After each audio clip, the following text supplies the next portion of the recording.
What's up, people? Welcome. Team Tasby in the Man, building. Our cowboy, yeah. cowgirl edition. Hey, howdy, folks. My name is Dana, and of course, I'm with my beautiful cowgirl right here. Linetia, And we are Team Team Tasby, Tasby. Look, y'all. let's do this. Yeah. Babe, what's up? You looking Man, out nothing. good, man. I I like like that. you in the hat. But Man, just a little inspiration from High Horse. yeah. Watching that documentary Man, was really inspirational. Learning about the history of the black cowboy and how it started. So yes. look, we whipped out our We cowboy sure hats did. and We just and doing we tribute. just doing something different for Yep. y'all. Yeah, I like it. This I so she like look it too. good. Don't she? I do too. It took me a minute. I was like, I always wanted to have the cowboy gear. Yeah. And I just love the after watching the documentary, I love it. I was like, man, I need me some gear She now. always got the boots. Don't let her fool you. She at least got the I boots. do have the boots. And I do. I need to get some boots though. We've been talking about that for a Yeah. minute. I'm gonna get some boots and we're Yeah. gonna celebrate. They actually having a black cowboy, a black rodeo. It's Yes. in. I gotta look it up. I know It's it's in February, but I think it's in Fort Worth somewhere. But there's a lot going on yeah, at the with the Cowboys, Black Cowboy Rodeo. So yes. So no, let's not rush this. This gonna be good. yeah. It's gonna be good. So we ain't gonna rush it. What you been up to? What's your highlight or what's your moment highlight of the week? Whatever expression. Well, the highlight for me of this week is just relaxing because we've been having this weather here in Texas. Yes. When it gets cold and ice, the whole town shut down. So we've been kind of like just relaxing Yeah. and chilling and just kind of enjoying each other, man. Well, let's do it, girl. Look, What?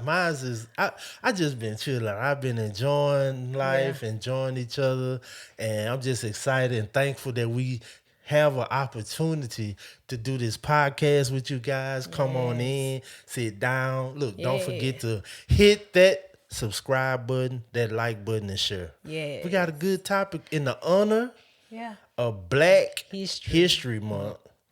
We're going to be talking about the wealth gap, how we need to close that gap, Yeah. and the kind of the history of how it started and how we got here.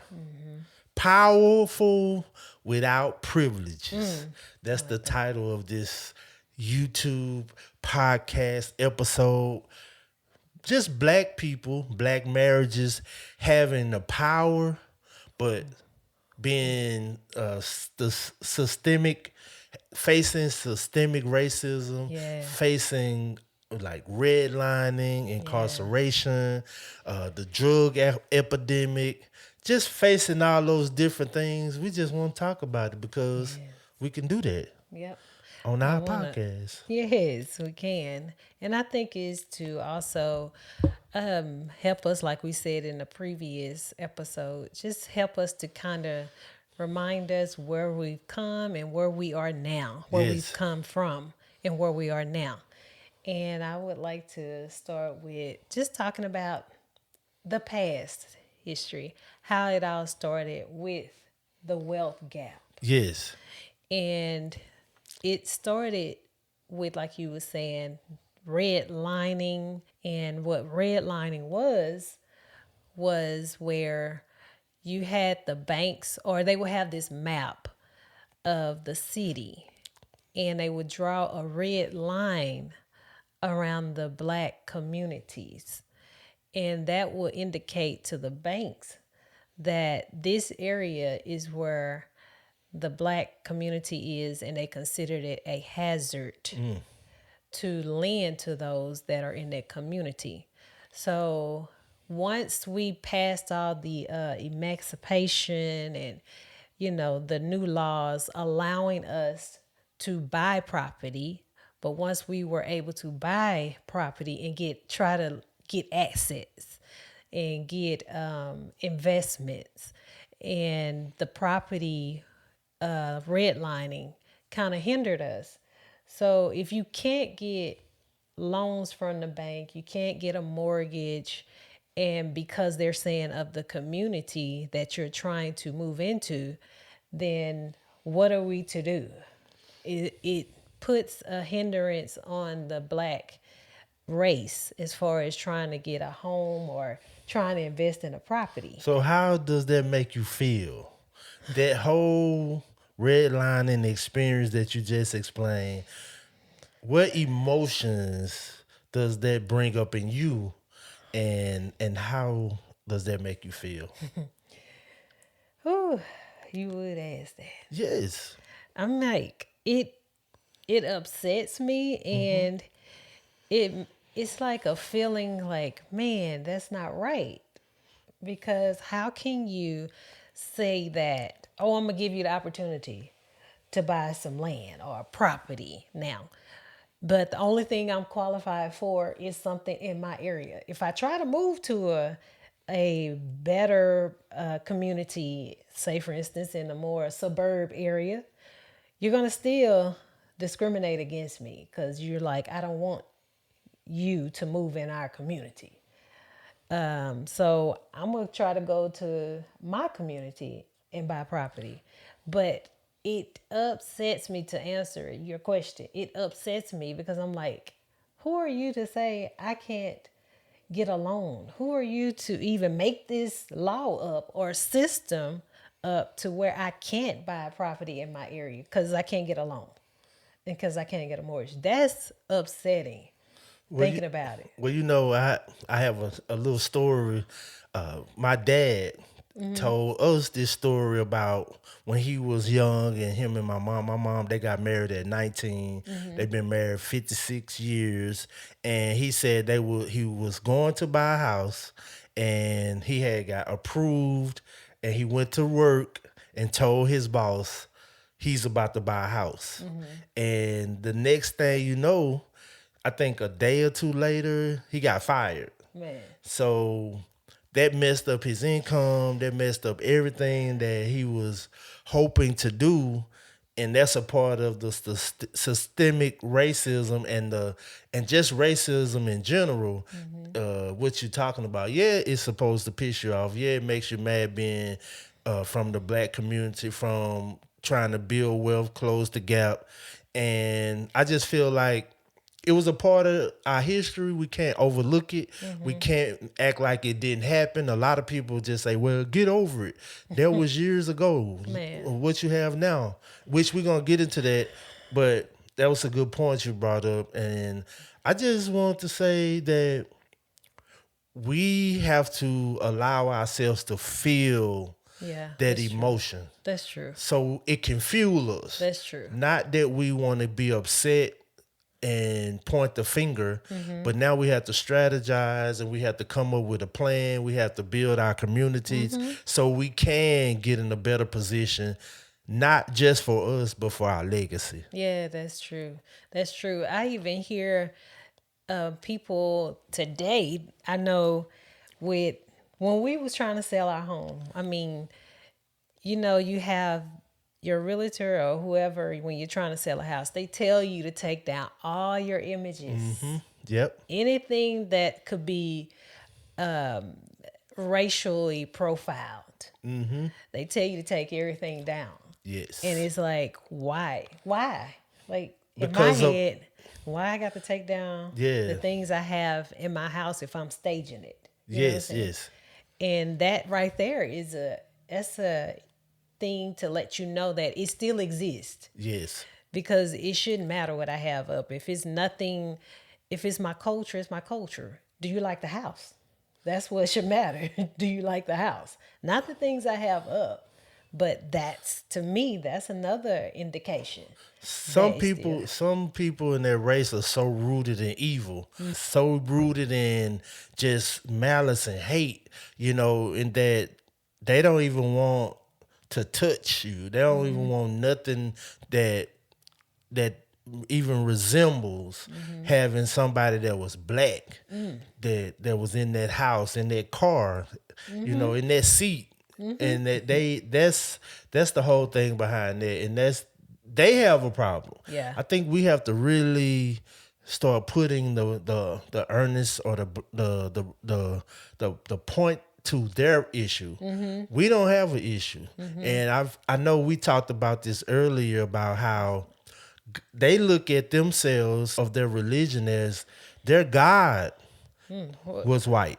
Their God is A certain giving race. those rules so they can be in control. And once you have the control of the language, you have the control of the land, and you have the control of the God or the religion, you can control everything. No, So no, no, no. Look yeah, at me to my no, no, no, no, no. that's what I'm just trying to explain what I happened know. to us and how we got into these got so far behind generation Yeah. and generation behind. Because if I come tell you, yep, my God said this is for us and you are slaves to us, Yeah. and I can create these laws, and they had the laws. Let me Yeah, not forget that exactly. they had the laws that they had in place to keep the the minorities in poverty, and they didn't want you to And those get wealth. laws somewhat still exist because they created them. So, Yeah, they do yeah. exist. Yeah. They just cover them up and make them fancy now. And we, in the new generation, we really don't pay it attention, or we really don't care now. Not everybody, but Yeah. most of us, we overlook it. We don't care. And we, like I said, we will fast forward and get into now, but we're talking about our history and this Black History Month. And don't forget to share. Don't forget to like this, follow, comment. Yeah. Let us hear your side of what you think about the redlining and how we was treated coming up Yep. for as wealth and Yep. building wealth in our community. Going back to the God.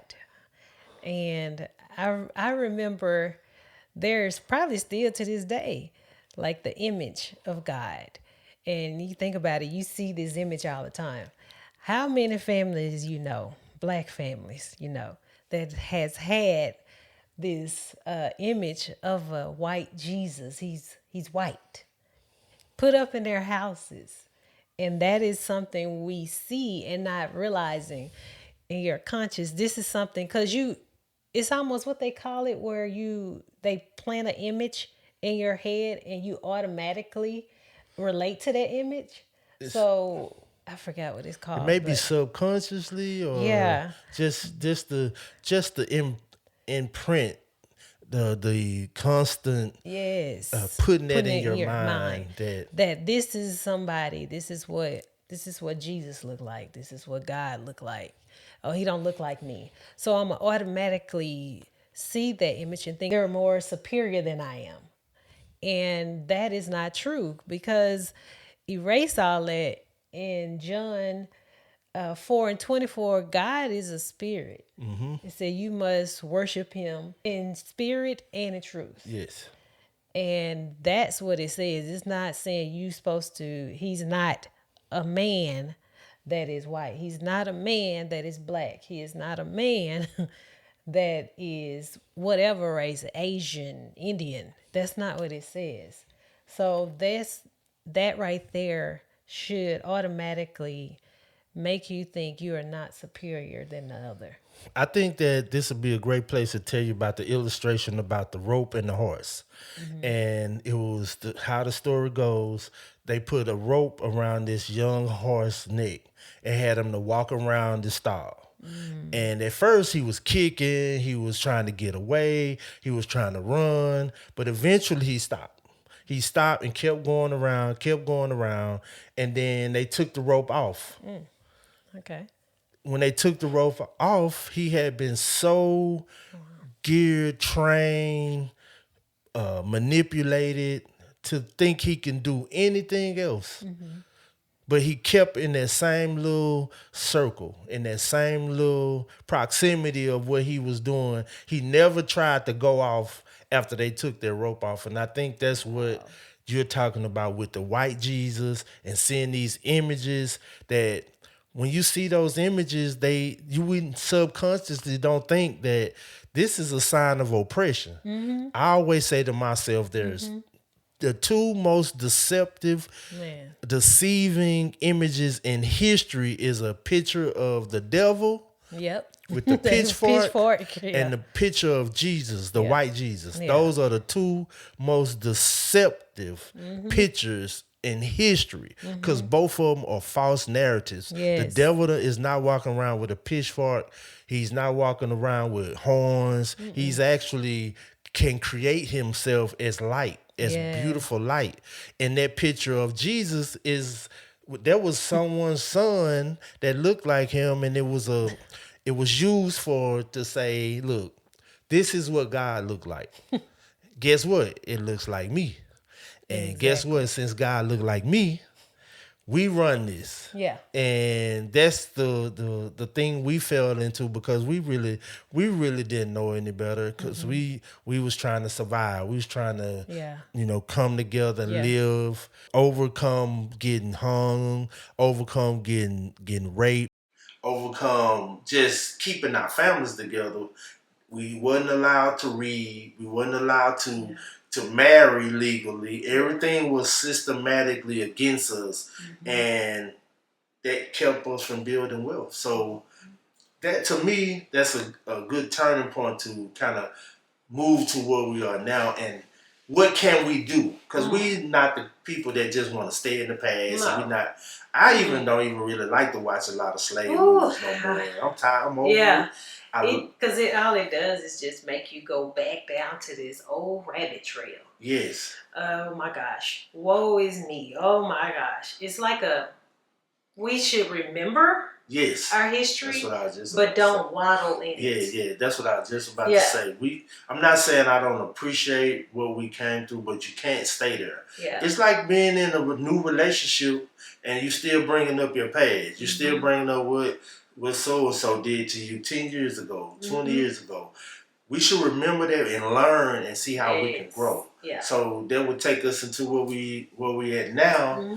What are we gonna do about it? Like, what are some things we could do about it to close the wealth gap and build our families up financially, spiritually, and just emotionally? What you think? What you think something we could do to build ourselves? So you talking about changing our mindset? That's number one. That's number one. Look, that's number one. That's number one. When you said that, I was like, ooh, off the top.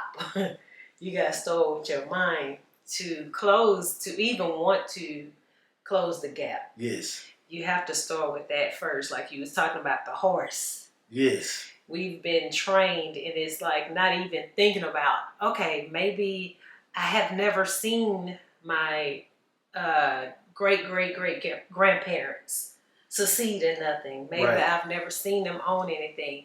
And you automatically have this same mentality that, why I need to try. Yes. They didn't have anything. I've never seen it. So I don't even know where to start. And I don't want to try to figure it out because we've been so engraved in us that you're not going to make it anyway. Right. And I think with the mindset change, that's where you start to get to the roadmap to where you want to be. But I think in us, I'm talking about us, we've never seen none of our, great-grand possess anything. They've had, I think your grandmother did. She owned a home. Yes. And I can't say that. And I think, but I've never seen it. So we had to start from ground zero. And I think we changed our mindset after seeing it from other people that we were around. We was like, man, how can we get to that point of owning something? And I think it was too also God. Yes. God just placed it in our hearts to say, man, I want to be able to break this generational curse. Yeah. That we're not owners of anything. And it was hard. I ain't gonna kid. Yes. It was hard at the beginning because we going in, we don't have no inheritance. We didn't have anything that we can borrow from our relatives and say, hey, we want a down payment. We said house we like. Right. We came together with debt. Right. So our credits was shot. What else? I can just say, I can go on and on and on. But we made up in our minds after so long to say, hey, let's change how we're thinking. From thinking we can't possess something, we cannot own something, and we just started working together. What do you think changed that for us? I I think think for I have in my head. I think for me it was when I told you I asked you this question. Mm-hmm. If we needed $1,000, who could we call? Mm-hmm. Who could we call right now? Who could you call right now and say, hey, I need $1,000, I'll pay you back?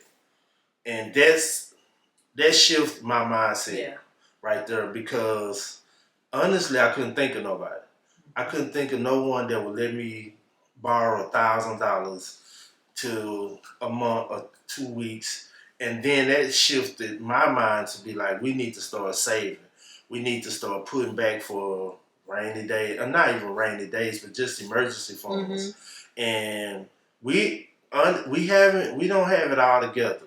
We still have debt. We still have things we getting right financially, but we're not poor. Mm-mm. Because being poor is a mindset. Mm-hmm. It's not what you have in your pockets. It's not the money that you have in your bank account.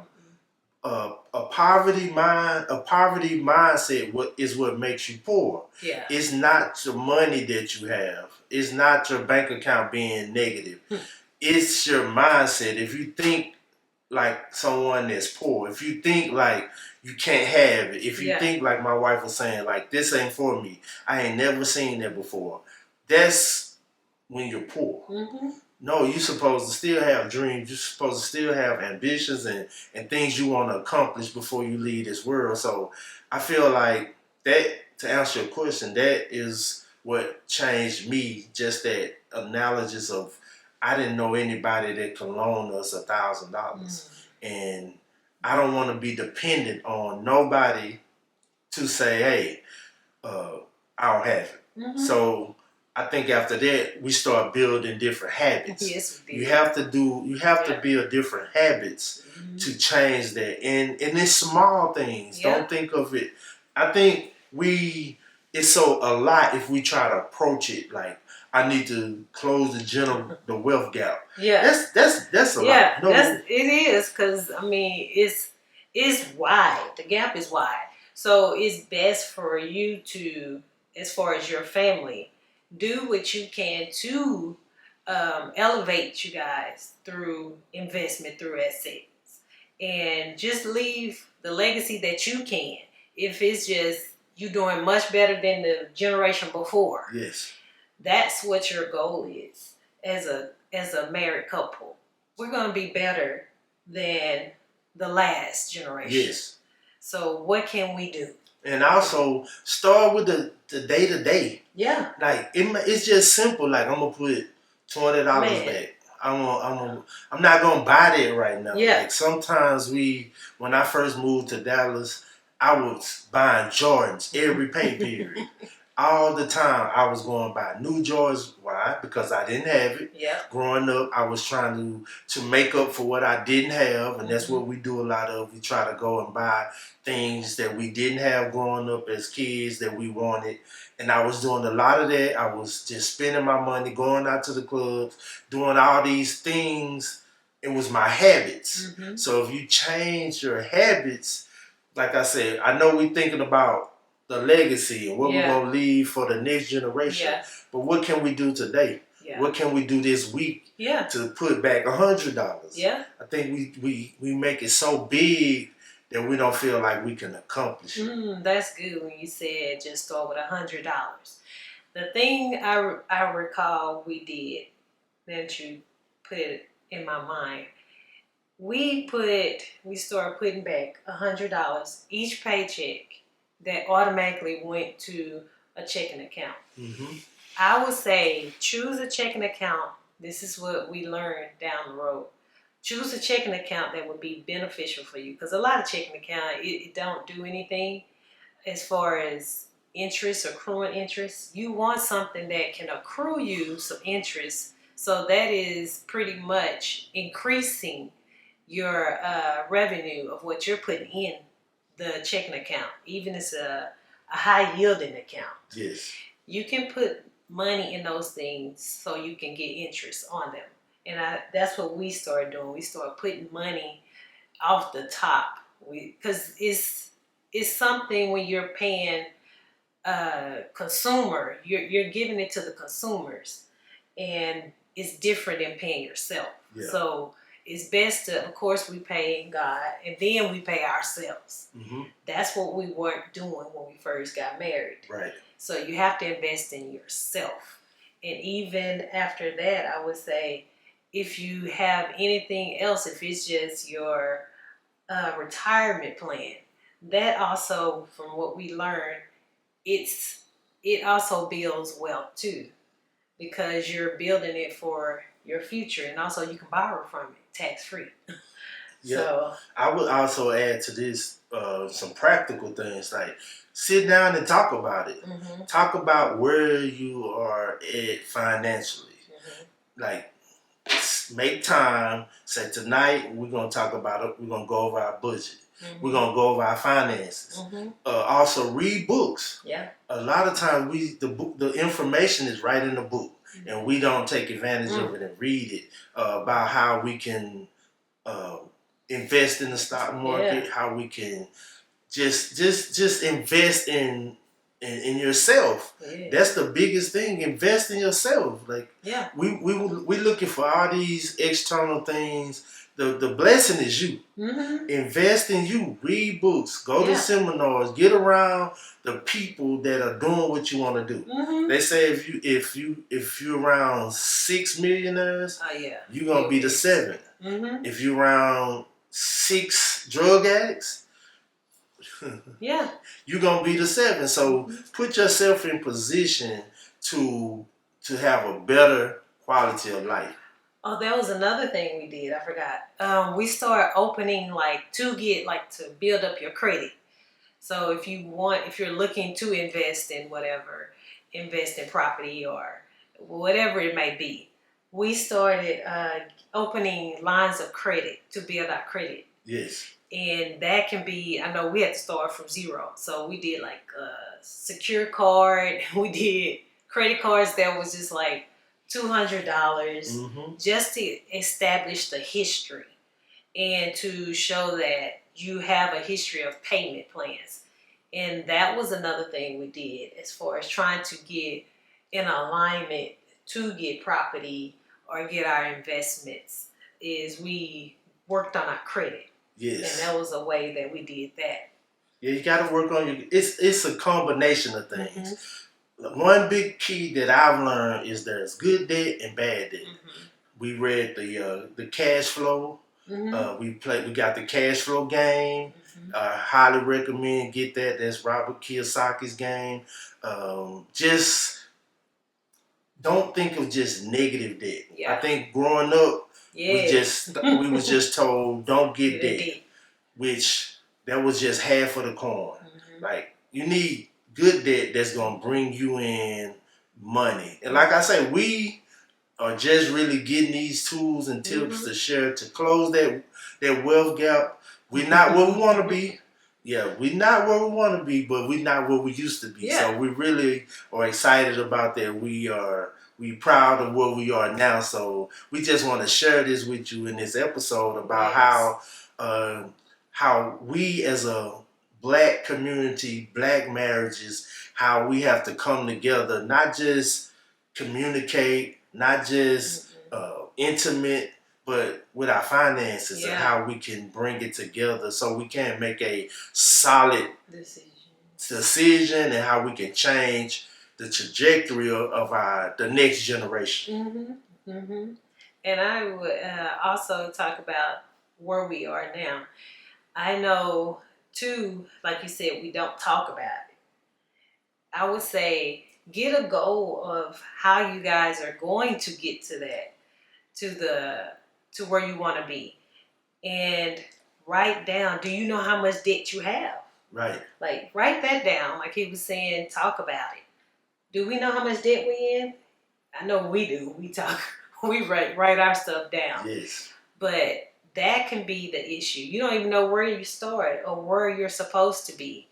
And that will also hinder you as far as getting out of the rut you're in and out of the generational cycle of the wealth gap. So talk about where you are and don't be afraid of it, because I think that's what we do. We shy away from it because we're like, oh my gosh, there's so much debt. I don't even want to look at it. It gives me a headache. Right.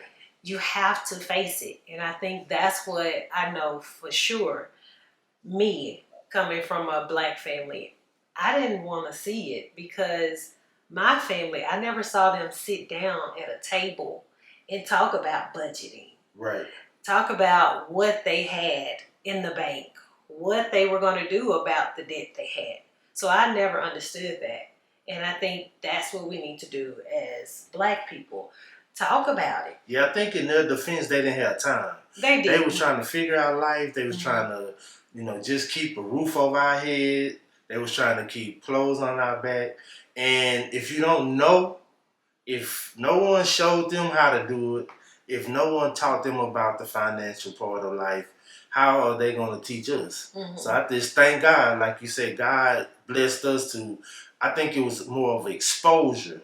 When you get in a different group, people expose you to different things, and we've been exposed to different cultures, different people, our friends we have friends from all over the world that we hung out with, and they would show us different things, and we got to see different walks of life, which open our eyes. But when you not exposed to that type of lifestyle, you just stay where you're at. So that's just in their defense, that part of it. I feel, because I had the same questions, I had the same experience. We didn't talk about money. The only thing my mom would tell me when I went to college, I think it was 2 times. I had bought one time my job when I was working in high school. I made $99, and I went and bought a $97 pair of Nike Pegasus when they first came out. And as I said, Mom, I'm hungry. And she said, eat them shoes. That's what she told me. Like, she told you eat them shoes. I was like, why I gotta eat my shoes? We finna go to McDonald's. She said, you just spent your money. You spent $97. I made 99. But I didn't want to walk around. I didn't want to walk around in Pro Wings no more, man. I was wearing Pro Wings with the Fat Boy shoes prime. Then they had the little cleats on the bottom. Oh my god! I'm talking about the little rubber cleats, not the real cleats, but they was like soccer shoes. Because she went to Payless. If y'all know about Payless, see, I'm ranting about this because it was traumatized. That's why I was buying Jordans when I came down here to Dallas every pay period. Because I had on Pro Wings going in middle school. When they talked about me, I don't care. That's just what happened. So when I made that $99, I went and bought some $97 of Air Pegasus. I remember. They was clean. So you tell some Air Pegasus. So some Air Pegasus. You said, I'm getting them. Man, I don't care. It's my first. It's my first paycheck. I had them in the car. I said, Mom, I'm hungry. Let's go get some. Can't get some. She said, you're gonna eat them shoes. That's a lesson for somebody out there, right there. She said, you gonna eat them shoes, and my heart dropped because I was like, dang. All I had was $2 left. So $3. Well, yeah, $2. I had $2 left, and I didn't eat. Mama took me straight home. That was my first experience with money. That was your experience with money. And then when I went to college, I got a credit card. She said, cut it up. And I didn't know why, though. Okay. So I cut it up, and then you got another Discover card. He said, okay, I cut it up. I don't know why. And then I was like, man, I need some money.